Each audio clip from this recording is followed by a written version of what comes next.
Во вестите на Имнет телевизија ќе гледате: нема недостатоци во лекувањето на 9-годишното дете од Свети Николско која почина на клиниката за детски болести во Скопје. Државниот санитарен и здравствен инспекторат вчера спроведе вонреден инспекцијски надзор кај матичниот лекар во Штипската клиничка болница и во клиниката за детски болести во Скопје. Околу 90 метри кубни сол и 70 тони песок се потрошени изминатите денови за чистење на улиците во Штип од снег.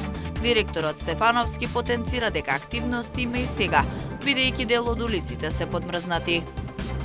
Утре богојавление или водици, денеска строг пост. Лекарите советуваат верниците кои ќе скокаат по Светиот крст да бидат внимателни и добро подготвени. Некогаш се чувале околу 10.000 овци и крави, денеска жителите во село Кучичино немаат од каде да си купат млеко. Куќите останаа празни, доктор немаат повеќе од 20 години. Со вестите почнуваме веднаш по рекламите.